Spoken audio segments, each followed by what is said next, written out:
ආයිබෝවන් 76 අවුරුදු සාපය මොකද්ද ඔබ ගැන හිතන්නේ?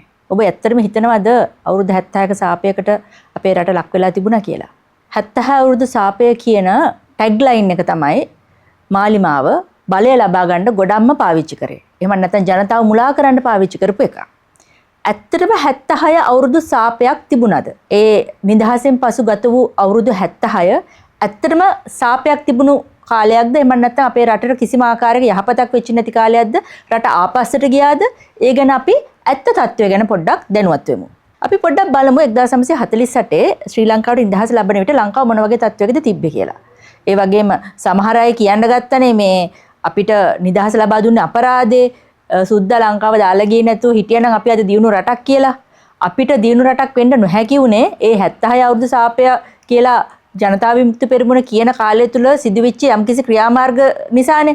ඉතින් ඒකට සැබෑවටම වගකිව යුත්තේ කවුද කියන එක ගැනත් අපි මෙතනදී කතා කරමු. අද පළවෙනි වැඩසටහන විදිහට මම පටන් ගන්න කැමති 76 අවුරුදු සාපය පටන් ගැනීම 1948 වන විට ලංකාව පැවති තත්ත්වය සහ වර්තමානයේදී ලංකාව පවතින තත්ත්වය පිළිබඳ යම්කිසි සංසන්දනාත්මක විග්‍රහයක් කරන්න. අපි පොඩ්ඩක් මේ ටික ඔබට උනත් බලා ගන්න පුළුවන්. නමුත් මම හිතනවා මම මෙහිම කියනකොට ඔබට පැහැදිලි වෙයි කියලා. 1948 සහ 2026 වර්තමානයේ වෙන විට අපේ රටේ විවිධ ඉන්ඩෙක්ස් තියෙනවා. එක එක මේ සංඛ්‍යා ලේඛන තියෙනවා. අපි ඒවා පොඩ්ඩක් සංසන්දනය කරලා බලමු. අපි පටන් ගමු ජනගහනය. එදා 1948 වෙන විට ලංකාවේ තිබුණ සමස්ත ජනගහනය වෙන්නේ මිලියන 7.2යි. වර්තමාන වෙනකොට මිලියන 22ක් වෙලා තියෙනවා. ඉතින් විශාල වර්ධනයක් වෙලා තියෙනවා. ජනගහනයක් එහෙම නිකම්ම වර්ධනය වෙන්නේ නැහැ. ජනගහනයක් වර්ධනය වෙන්න රටේ සෞඛ්‍ය, ආර්ථිකය ඒ වගේ දේවල් සෑහෙන බලපානවා. මොකද දුර්භික්ෂ වගේ දේවල් වලින් වසංගත වලින් ඒවා හරියට මැඩ පැවැත්වුවේ නැත්තම් ජනගහනයේ සෑහෙන කොටසක් විනාශ වෙලා යන්න පුළුවන්. සමහර විට අප්‍රිකානු රටවල් වලට ඒ වගේ ප්‍රශ්න වලට මුහුණ දෙන්න වෙලා තියෙනවා. ලංකාව ඒ වගේ අභාග්‍ය සම්පන්න සිද්ධි වලට මුහුණ දුන්නේ නැහැ. බොහෝ විට ඒවා හොඳින් මැනේජ් කරන්න පුළුවන් වුණා. ඒකට හැකි වුණේ ඇත්තටම පසුගිය වසර 76 තුල පැවති ආණ්ඩුවල තිබිච්ච දක්ෂ කළමනාකරණ හැකියාව නිසා. අපි ඒ ක්‍රෙඩිට් එක ඒ ආණ්ඩුවලට දිය යුතුයි. එක්සත් ජාතික පක්ෂය වේවා, ශ්‍රී ලංකා නිදහස් පක්ෂය වේවා, ඒ ආණ්ඩුවලෙන් යම්කිසි කාර්යයක් කෙරුණා. අපි ඒකට ඒ ලබා දිය යුතු ක්‍රෙඩිට් එක ලබා දිය යුතුයි. ඒ මතය තමයි මම ඉන්නේ. එහෙනම් අපි පටන් ගනිමු අවුරුදු 76කට කලින් සහ වර්තමානයේ තියෙන තත්ත්වය මේ සංසන්දනය ඉස්සලම කරලා. ජනගහනය මිලියන 7.2යි වර්තමානයේ මිලියන 22යි. ඒ වගේම උපතේදී අපේක්ෂිත ආයු කාලය. ඒ කාලේ අවුරුදු 54යි 56යි. ඒ කියන්නේ වර්තමානයේ වෙන විට අපි වගේ අයට තව දශකයක්වත් ජීවත් වෙන්න කල් නැති වෙන මට්ටමක් තමයි තිබිලා තියෙන්නේ. ඉතින් වර්තමානයේ කොහොමද? වර්තමානයේ ශ්‍රී ලංකාවේ කාන්තාවන්ට සහ පිරිමින්ට උපතේදී අපේක්ෂිත ආයු කාල දෙකක් තියෙනවා. වර්තමානයේදී ශ්‍රී ලංකාවේ කාන්තාවන්ට සහ පිරිමින්ට උපතේදී අපේක්ෂිත ආයු කාලය කියලා සාමාන්‍යයෙන් ගණන් ගන්නේ කාන්තාවන්ට අවුරුදු 78කුත් පිරිමින්ට 74ක් වගේ ප්‍රමාණයක්. කියන්නේ 75 76 වගේ ප්‍රමාණයක්. ඒක ඉතාමත්ම විශාල වර්ධනයක්. ඉස්සර කාලේ අවුරුදු 55 56 වගේ තිබිච්ච කාලේ තමයි අර තිබුණේ අවුරුදු 55න් විශ්‍රාමය යවුවේ. ඊට පස්සේ අවුරුදු 10ක විශ්‍රාම කාලයක් ගත කරලා අවුරුදු 65 70 වගේ වෙන්න කලින් ගොඩක් දෙනෙක් අභාවයටපත් වුණා. ඉතින් ඒ නිසා තමයි ඒ කාලේ අවුරුදු 55න් විශ්‍රාමය යවුවේ. දැන් රටවල් දියුණු වෙනකොට විශ්‍රාම වයස පවා ටිකක් ආපස්සට දානවා. ගොඩක් දියුණු රටවල් වල ගොඩක් වෙලාවට දැන් යන්නේ යුරෝපීය රටවල් වල අවුරුදු 65 තමයි විශ්‍රාම වයස. ඒ මොකද ඒ දක්වා හොඳ සෞඛ්‍ය මට්ටමකින් ජනතාවට ඉන්න පුළුවන්. ඉතින් ඒ තත්ත්වය ලංකාවට මේ වෙන විට ඇවිල්ලා තියෙනවා. දැන් අපි විශ්‍රාම වයස පවා අවුරුදු 60 65 ඒ වගේ මට්ටමකට ගෙනියන මට්ටමකට කතා වෙනවා. ඉතින් එතනදීත් අපිට තේරුම් ගන්න පුළුවන් සෞඛ්‍ය නිසා රටේ ජනතාවගේ ජීවන තත්ත්වය ඉහළ ගිහිල්ලා, සෞඛ්‍ය තත්ත්වය ඉහළ ගිහිල්ලා එතනින් සෑහෙන ප්‍රබලව පේන වර්ධනයක් සිද්ධ වෙලා තියෙනවා. ඒ වගේම අපිට තව දෙයක් බැලුවොත් සාක්ෂරතාවය ගැන බැලුවොත් ඒ කාලේ 58ක් 63ක් අතර ප්‍රමාණයක් තමයි සාක්ෂරතාවයේ තිබ්බේ. ලංකාවේ වර්තමානයේ වෙන විට දකුණු ආසියාවේ ඉහළම සාක්ෂරතාවයක් තියෙන රටක් 92ක් 93ක් අතර ප්‍රමාණයක් සාක්ෂරතාවයක් තියෙනවා. මෙතනදී අපිට අමතක කරන්න බෑ අපේ පසුගිය අවුරුදු 76 කාලය තුල උපතේදී අපේක්ෂිත ආයු කාලය වැඩිවීම නිසා අපේ රටේ දැන් ඉන්නවා සෑහෙන්න වැඩිහිටි පරම්පරාවක්. ඒ සමහර වැඩිහිටියන්ට ලිවීම කියවීම වගේ සාක්ෂරතාවය අඩුයි. ඒ වගේ අයත් මෙතන මේ අඩු කියන්නේ 92 93 කියලා කියන්නේ ඒ ඉතිරි 7-8 ප්‍රමාණයට ඒ වගේ අය තාම ඉන්නවා. ඒ නිසා තමයි මේක මෙහෙම වෙලා තියෙන්නේ. හැබැයි ඔබට මතක ඇති ශ්‍රී ලංකාවේ පැවති ආණ්ඩු පාසල් අධ්‍යාපනය අනිවාර්ය කරලා තියෙනවා. අවුරුදු 14ට අඩු ළමයින්ට අනිවාර්යෙන් පාසල් අධ්‍යාපනය ලබා දිය යුතුයි කියලා මීට දශක ගණනාවකට කලින් තමයි නීති ගෙනාවේ. ඉතින් ඒ අනුව බලනකොට අපි සාක්ෂරතාවය වර්ධනය කරන්න සෑහෙන ක්‍රියාමාර්ග අරගෙන තියෙනවා. අමතක කරන්න බෑ නිදහස් අධ්‍යාපනය ලබා දුන්න පළවෙනි රටක් අපි. තාමත් විශ්වවිද්‍යාල අධ්‍යාපනය දක්වා සම්පූර්ණ නොමිලේ ලබා දෙන රටවල් කීපයෙන් එකක්. ඉතින් ඒවා රටක සාක්ෂරතාවය වර්ධනයට ඉතාමත්ම ඉහළින් බලපාපු දේවල්. මානව සංවර්ධන දර්ශකය. මේක තමයි රටක මානව සම්පතේ ක්වොලිටි එක ගැන කියවන දේ. එතකොට ඒ කාලේ ඇත්තටම ඒවා 1948 ඒ වගේ දේවල් ගණනය කිරීම තිබුණේ නැහැ. මේ වගේ දේවල් ඇත්තටම වර්තමානයේ තමයි ටිකෙන් ටික මේ වගේ දේවල් ගණනය කරලා කියන්නේ සාමාන්‍ය රටක මෙටීරියලිස්ටික් දේවල් මුදල් සම්පත් ඒ වගේ දේවල් ගොඩක් වෙලාවට රටක තියෙන මේ සම්පත් විදිහට ගණනය කරන්න. ඉතින් ඒ කාලේ මානව සම්පත කියන දේ ගණනය කිරීම තිබුණේ නැහැ. ඉතින් ආසන්න වශයෙන් 0.4ක් මට්ටමේ වගේ තිබුණා කියලා තමයි උපකල්පනය කරලා තියෙන්නේ. මේ වන විට උසස් මානව සංවර්ධන මට්ටමක් අපි ලබාගෙන තියෙනවා. මානව දත්ත දර්ශකයේ 0.776 ඒ වගේ ප්‍රමාණයකට අපේ රට ගිහින් තියෙනවා. 1994 වෙන විට අපි ආසියාවේ දෙවන ඉහළම මානව දත්ත දර්ශකයේ තිබිච්ච රට. ඉතින් ඒකට හේතුනේ අර කියනවා වගේම ෆ්‍රී එඩියුකේෂන් සහ ෆ්‍රී හෙල්ත් සිස්ටම් එක. ඉතින් ඒවා ගොඩාක් රටවල් වලට ලබා දුන්නේ නැති දේවල්. නමුත් අපේ රටේ හිටපු පාලකයෝ රටේ මානව සම්පත දියුණු කරන්න කැප වෙලා තියෙනවා. ඒ නිසා අපි කුහක නොවි මේ දේවල් අගය කරන්න ඕන. ඔය 76 අවුරුදු සාපයක් කියලා ජනතාව මුලා කරන ජනතා විමුක්ති පෙරමුණේ අයත් ඔය කැම්පස් ගිහිල්ලා උපාධිය ලොකුවට කරේ තියාගෙන දුවන්නේ ලංකාවේ ආණ්ඩුවෙන් නොමිලේ දුන්න උපාධිය. ලංකාවේ ආණ්ඩුවෙන් නොමිලේ දුන්න වැක්සීන් එක අරගෙන නොමිලේ දුන්න බෙහෙත් ටික අරගෙන මැලේරියාව වගේ විවිධ වැඩසටහන් තුරන් කිරීමේවට සම්බන්ධ වෙලා කියන්නේ ඒවා ආණ්ඩුවෙන් කරා. බලහත්කාරයෙන් මිනිස්සුන්ට වැක්සීන් ගැහුවා. ඉතින් එහෙම කරලා තමයි රටේ ජනතාවගේ ආයු කාලය ඉහළට නැංගුවේ මානව දත්ත දර්ශකයේ ඉහළට නැංගුවේ. ඒ දේවල් 76 අවුරුදු සාපය කියලා ඔය කියන කාලේ ඇතුළත විචි ඇත්තම වර්ධන සංවර්ධනය. ඒ වගේම දැන් ශ්‍රම බලකාය ගැන කතා කරලා බැලුවොත් ඒ කාලේ රැකියා නියුක්තිකයන් කොච්චර හිටියද කියලා කිව්වොත් 7.2ක ජනගහණයෙන් මිලියන 2.6යි තමයි ශ්‍රම බලකායට යොමු වෙලා තියෙන්නේ. මේ වෙන විට මිලියන 8.4ක ප්‍රමාණයක් වැඩි වෙලා තියෙනවා. ඒ අතරින් රාජ්‍ය සේවකයන් ඒ කාලේ හිටියේ 1,20,000ක් අතර ප්‍රමාණයක් රාජ්‍ය සේවකයන්. ඒ කාලේ රජ්‍ය රැකියාවකට යන එකනේ ලොකුම දේ උනේ. මොකද ඒ ගොඩක් වෙලාවට රැකියා අවස්ථාවල් තිබුණ නැහැ. ඇත්තටම පෞද්ගලිකාංශය වඩාත්ම දියුණු වෙලා පෞද්ගලිකාංශය රැකියා අවස්ථාවන් දියුණු කරන්න ගත්තේ 1977න් පස්සේ විවෘත ආර්ථිකය. ඉතින් ඊට පස්සේ තමයි රැකියා අවස්ථාවන් සෑහෙන්න වැඩි වුණේ. එතකොට රාජ්‍ය සේවකයන් ඒ කාලේ හිටියේ 1,20,000 අතර ප්‍රමාණය මේ වෙනට මිලියන 1.5 1.4 අතර ප්‍රමාණයකට වැඩි කරලා තියෙනවා රාජ්‍ය සේවකයන්. ඒ වගේම රාජ්‍ය සේවකයන් වෙනුවෙන් තමයි රටේ අපේ වැය ශීර්ෂයේ වැඩිම ප්‍රමාණයක් වැය වෙන්නේ.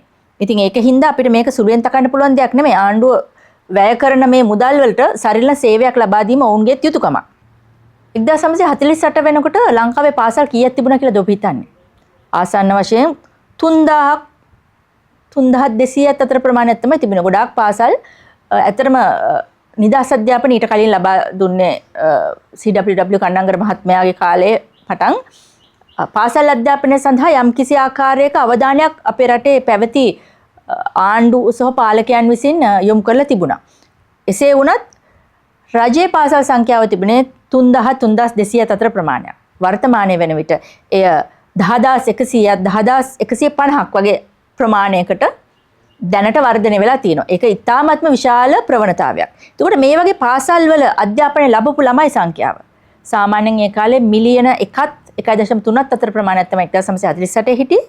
දැන් වෙන විට මිලියන 4.1ක් 4.2ක් ඒ වගේ ප්‍රමාණයක් පාසල් අධ්‍යාපනය ලබනවා.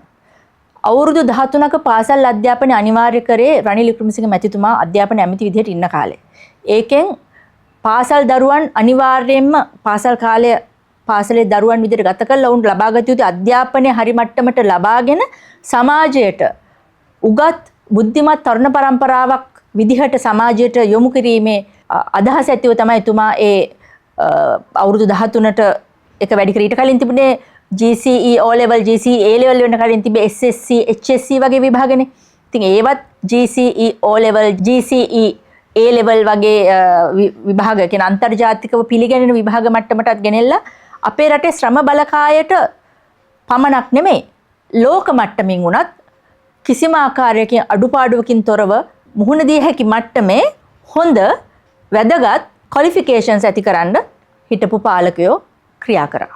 එතකොට දැන් අපි පාසල් ගුරුවරු සංඛ්‍යාව ගැන හිතලා බැලුවොත් ඒ වගේ 1948 හිටපු පාසල් ගුරුවරු සංඛ්‍යාව 35000ක් 38000ක් වගේ ප්‍රමාණයක් තමයි.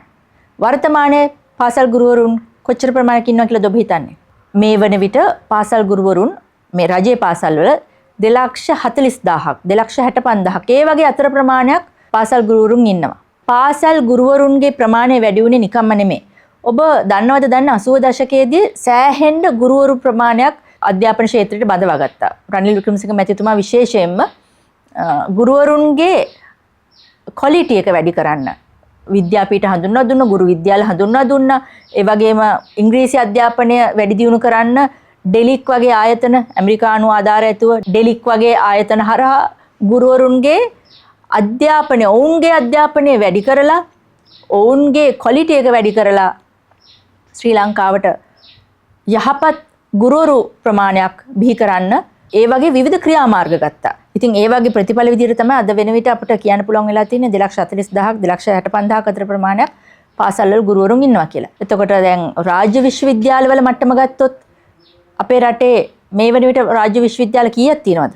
දැන් වෙන විට රාජ්‍ය විශ්වවිද්‍යාල 17ක් තියෙනවා. ජනතා විමුක්ති පෙරමුණ කියන විදිහට 1948 පසු පැවති ආණ්ඩුව අපිව ආපස්සට ගෙනහිල්ලා නම් අපි 1948 ඊට වඩා රාජ්‍ය විශ්වවිද්‍යාල ප්‍රමාණයක් තියෙන්න ඕනනේ. ඇත්තටම ඒ වෙනුවට අපිට තිබ්බේ University of Ceylon කියලා හඳුන්වපු එකම එක විශ්වවිද්‍යාලයයි. ඒ කාලේ විශ්වවිද්‍යාලයේ අධ්‍යාපනය ලබන්න හැකියාව තිබුණේ සිසුන් 1000කට පමණයි. සිසුන් 1000ක් 1500ක් 2000ක් වැඩිම වුණොත්. ඒ වගේ ප්‍රමාණයකට තමයි ඒ කාලේ 1948 අධ්‍යාපනය ලබන්න හැකියාව තිබුණේ විශ්වවිද්‍යාල. අද වෙන විට රාජ්‍ය විශ්වවිද්‍යාලවල 1,30,000ක් 1,40,000ක් වගේ ඉතා ඉහළ ප්‍රමාණයක් අධ්‍යාපනය ලබනවා. ඒ වගේම සමහර සිසුන් බාහිර උපාධි සඳහා ලියාපදිංචි වෙලා ඒ සඳහා ඉගෙන ගැනීමේ හැකියාව තියෙනවා. විශේෂයෙන්ම විවෘත විශ්වවිද්‍යාලය හඳුන්වා දීම මගින් සෑහෙන සිසුන් ප්‍රමාණයකට අර රජයේ උසස් පෙළ හරහා අධ්‍යාපනය ලබන්න හැකියාව ලැබුණ නැති බොහෝමයක් දෙනෙකුට විවෘත විශ්වවිද්‍යාලය හරහා තමන්ගේ උසස් අධ්‍යාපන කටයුතු සම්පූර්ණ කර ගැනීමේ හැකියාව ලබා දීලා තියෙනවා. මානව දත්ත දර්ශකයේ ඉහළට නංවන්න තවත් හේතු වුණු කාරණයක් තමයි සෞඛ්‍ය ක්ෂේත්‍රය. සෞඛ්‍ය ක්ෂේත්‍රය ගැන කියනකොට ඒ කාලේ 1948 ලංකාව පුරා කොච්චර ප්‍රමාණයක් තියෙන්න ඇතිද මේ රජයේ රෝහල්? ඒ කාලේ තිබ්බේ 250 300 අතර ප්‍රමාණයක්. වර්තමානයේ වෙනකොට ඔබ දන්නවා ඒ ප්‍රමාණය අතරම දෙගුණයකට අතර වැඩි වෙලා 600ක් 650කට අධික රජයේ රෝහල් ප්‍රමාණයක් මධ්‍යම ආණ්ඩුව සහ පළාත් සභාව යටතේ පාලනය වෙනවා. ඒ වගේම ඒ කාලේ තිබුණ ඒ ඉස්පිරිතාලවල ප්‍රමාණය සහ ඉස්පිරිතාලයකට ඇතුළත් කරගත හැකිව තිබුණු රෝගීන් සංඛ්‍යාව, ඉස්පිරිතාලවල සේවය කරපු වෛද්‍යවරුන්, එහෙම නැත්නම් හෙදියන් ඒ සංඛ්‍යාව ඒව පවා වැඩි වෙලා තියෙනවා. එතකොට අපි ආසන්න විදිහට ගත්තොත් රෝහල් ඇඳන් සංඛ්‍යාව කොච්චරද කියලා බැලුවොත් ඒ කාලේ තිබිච්ච කියපු රෝහල් 250 300 තිබුණේ අතරම ඇඳන් 20000ක් විතර. වර්තමානයේ වෙන විට ඒ ඇඳන් ප්‍රමාණය 85000ක් 90000ක් වගේ ඉතා විශාල අගයකට ලක් වෙලා තියෙනවා. ඒ අතර අපිට අමතක කරන්න බෑ ජේ.ආර්. ජයවර්ධන ජනාධිපතිතුමාට ජපාන රජයෙන් ලබා දුන්න ශ්‍රී ජයවර්ධනපුර රෝහලේ එතුමාට විශේෂිතව තිබුණ අර ඇඳ 1000කට අමතරව 1001ක් ඇඳන් ලබා දුන්නේ. ඉතින් ඒක මේ වර්තමාන ජනාධිපති අනුර කුමාර මහත්මයා විසින් ඒක ජනසතු කරානේ. ඉතින් ඒකත් ඔය කියන 85000 90000ට ඇතුළත්. රටක සෞඛ්‍ය ක්ෂේත්‍රයේ ක්වොලිටි එක මනින එක සාධකයක් තමයි මේ ලදරු මරණ සහ මාතෘ මරණ කියන දේ. 1948 වෙන විට ඔය ජනගහනය 7.2 මිලියන තිබුණට ලදරු මරණ සහ මාතෘ මරණ ප්‍රමාණය ඉතාමත්ම ඉහළ අගයක් ගත්තා. ආසන්න වශයෙන් මාතෘ මරණ 500ක් 1500ක් අතර ප්‍රමාණයක් වාර්තා වෙලා තිබ්බා. මොකද සමහර ඒවා වාර්තා වෙන්නේ නැහැ. මොකද ඒ කාලේ සමහර මව්වරුන් තමන්ගේ දරුවා ලබන්න රෝහලට යන්නේ නැහැ. ගෙදර ඉඳන් තමයි දරුවා ලබන්නේ. ඉතින් ඒ වගේ ඒවා සමහර වෙලාවට වාර්තා වෙන්නේ නැහැ. ඉතින් ඒ නිසා 500ක් 1500ක් වගේ අතර ප්‍රමාණයක මාතෘ මරණ ඒ කාලේ වාර්තා වුණා. නමුත් වර්තමානයේදී ඒවා වාර්තා නොවන මට්ටමට ඒ තරමටම ඉතාමත්ම ඉහළ අගයකට ගිහින් තියෙනවා. සාමාන්‍යයෙන් මාතෘ මරණ කියන්නේ මේ සමස්ත ප්‍රමාණය නෙමෙයි. ලක්ෂයකට කීයක්ද කියන එක. ලක්ෂයකට 500ත් 1500ත් අතර ප්‍රමාණයක් වාර්තා වෙලා තියෙනවා. අද වෙන විට ලක්ෂයකට වාර්තා වෙන්නේ 25ක් 30ක් වගේ ප්‍රමාණයක්. ඉතින් ඒ අනුව අපි 76 අවුරුදු සාපයේ සැබෑව ගැන කල්පනා කරලා බැලුවොත් ඔබට හොඳටම තේරෙනව නේද? ඇත්තටම අපේ රට ඉතාමත්ම ඉහළ ප්‍රගතියක් අත්කරගෙන තියෙනවා කියලා. උදාහරණයක් විදිහට ගත්තොත් ඔය මාතෘ මරණ සහ ලදරු මරණ. ඒක රටක ප්‍රගතිය මනින ඉතාමත්ම වැදගත් ඒකකයක්. ඉතින් ඒ වගේ දෙයක් කරන්න පුළුවන් වෙලා තියෙන්නේ මානව දත්ත දර්ශකයේ ඉහළ අගයකට එන්න පුළුවන් වෙලා තියෙන්නේ ඒ අවුරුදු 76 ඇතුළත හිටපු පාලකයන් විසින් සෞඛ්‍ය සහ අධ්‍යාපනය කියන අංශ කෙරෙහි ඉතාමත්ම ඉහළ අවධානයක් යොමු කරලා නිදහස් අධ්‍යාපනය සහ ෆ්‍රී හෙල්ත් සිස්ටම් එක නොමිලේ සෞඛ්‍ය සේවය ඒ වගේ දේවල් ලබා දීලා වැඩි අවධානයක් යොමු කරලා තියෙනවා රටේ මානව සම්පත වෙනුවෙන්. ඉතින් ඒක සමහර විට අර ප්‍රමාණාත්මකව අපිට මනින්න බැරි වෙන දේවල් පුළුවන්. කියන ඔබට පේනවා නම් බිල්ඩින් වගේ දෙයක් නිකන් මනින්න පුළුවන් මේ ඉස්සර තිබිච්ච නැති බිල්ඩින් මෙච්චර වැඩි වෙලා තියෙනවා කියලා. නමුත් මානව සම්පතේ අපිට ගොඩක් මනින්න තියෙන ප්‍රමාණාත්මකව පමණක් නෙමෙයි ගුණානාත්මකවත් මනින්න ඕන. ඉතින් ඒ වගේ දේවල් බලනකොට අපිට තේරෙලා තියෙනවා දැන් ප්‍රමාණාත්මකව පමණක් නෙමෙයි ගුණානාත්මක වර්ධනයක් පවා මානව සම්පතේ වෙලා තියෙනවා. ආසියාවේ ඉහළම මානව දත්ත දර්ශක හිමි රටක් බවට අපි පත් වෙලා තියෙනවා. 1994 වෙනකොට ආසියාවේ දෙවෙනි තැන අපි හිටියේ. ඒ තරම් ඉහළ මට්ටමකට ගේන්න හැකි වෙලා තියෙන්නේ පැවති ආණ්ඩුවල ක්‍රියාමාර්ග. ඒ නිසා අපි නිහතමානීව කුහක නොවි ඒ දේවල් අගය කළ යුතුයි. ඒ වගේම අපි රාජ්‍ය සේවය පිළිබඳව සලකා බැලුවොත් 1948 මිලියන 7.2ක් පැවති කාලේ තිබිච්ච රාජ්‍ය සේවයට සාපේක්ෂව වර්තමානයේ මිලියන 22ක ජනගහනයකට සාපේක්ෂව රාජ්‍ය සේවය සලකා බැලුවොත් ජනගහනයේ 3 ගුණයකින් වැඩි වෙන විට රාජ්‍ය සේවකයන් සංඛ්‍යාව 10 ගුණයකින් පමණ වැඩි වෙලා තියෙනවා. ඒක ඇත්තටම ඉහළ ප්‍රවණතාවයක් නෙමෙයිද? ඉතින් අපි මේ දේවල් ගැන ඇත්ත తත්වය දැනගත යුතුයි. කවුරුවත් කිව්ව පළියට නිකන් රැවටිලා කවුරුවත් කියපු පළියට හිටපු ආණ්ඩුවලට හිටපු පාලකයන්ට සාප කරලා නිකන් පව් පුරවා ගන්න ඕනේ නැහැ අපි. අපි අපේම බුද්ධියෙන් මේ දේවල් විමසා බලලා ඇත්තද බොරුද කියලා තේරුම් අරගෙන ඒ අනුව අපි කටයුතු කරමු. තවත් මේ වගේ දැනුම සමූහයක් අරගෙන මම ඔබ හමු වෙන්න. එතෙක් අයුබෝවන්.